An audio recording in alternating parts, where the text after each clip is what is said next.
Vanakkam, Ayubowan. Good morning, everyone.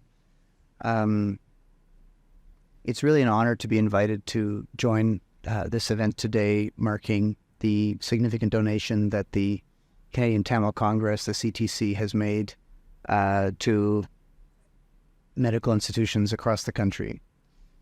I wanted to say a few words first about my experience with the CTC, then a little bit about the strength of the Tamil community in Canada, and then just a little bit about the relationship that Canada has with this beautiful country. First of all, when I was first appointed, and it was announced that I was going to be the new High Commissioner to Sri Lanka, I had a very short time. I was living in Ottawa, a very short time before I could get out here because of a few different factors. And I really wanted to have a chance to meet with the CTC before I came out. I'd heard about their work. I'd never had a chance to interact with them before. And I proposed that we meet virtually because between Toronto, where most of them are, and Ottawa is a 4.5-hour drive. It was late fall, early winter. The roads could be bad. And they would have none of it. They insisted on coming all the way to Ottawa to meet me. We had a 45-minute or an hour meeting in our offices at Global Affairs in Ottawa, and then they had a quick meal and they turned around and went back. And it really struck me because it shows the dedication of the people that are leading this organization, not just to be representatives with a title who maybe have some role within the community for a year or two and then move on, but actually to really meaningfully interact with anybody and everybody who has an interest in the Tamil community in Canada, and make those personal connections.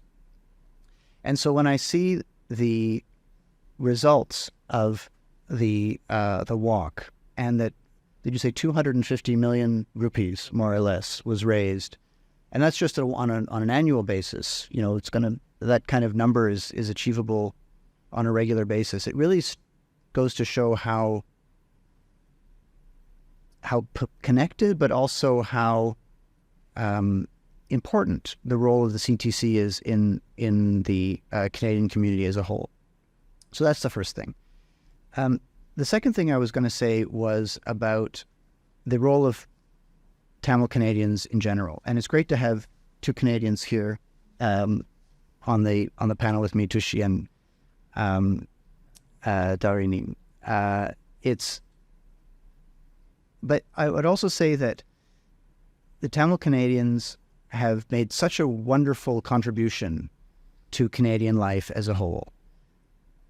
We have doctors. We have university professors. Since yesterday, we have 2 members of the federal cabinet are Tamil origin. I found out, yes, that deserves a bit of an applause. I found out since I've been here, a well-known film critic who I had no idea was Tamil actually was born in Sri Lanka, and a television star on Netflix, on a Netflix show that is really well received, is of Tamil origin. Also, her family is from Sri Lanka.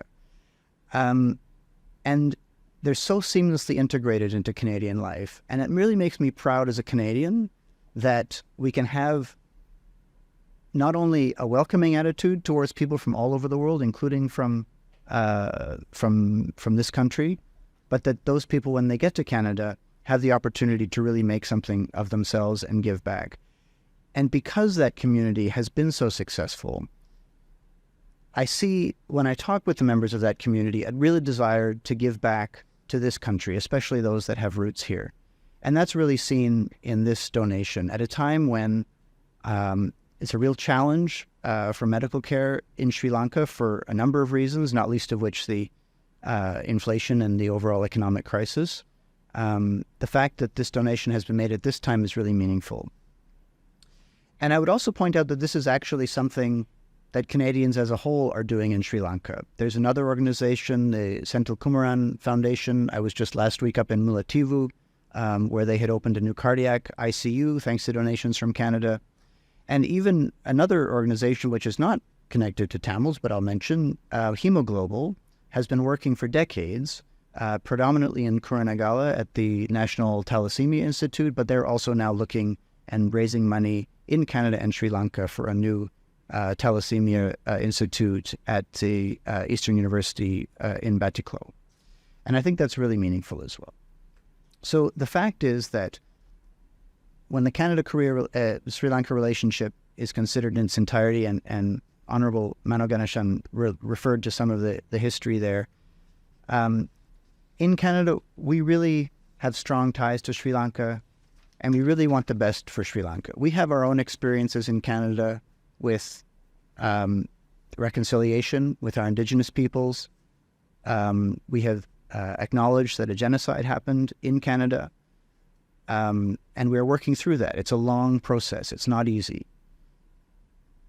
And when we see what we're doing in Canada on diversity, on inclusion, and how diversity is a strength, how having multiple languages is a strength, and if you note behind me, I took good note that the Canadian Tamil Congress is reflecting the bilingual nature of Canada in their signs. It's in English and French, as well as in Tamil, which is how Canada presents itself domestically and internationally.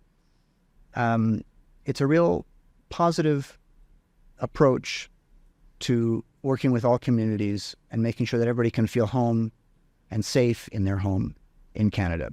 And that's what if there's one underlying aspect to the Canada-Sri Lanka relationship that I'd like to highlight, it's that we want everybody in Sri Lanka also to feel at home and safe here.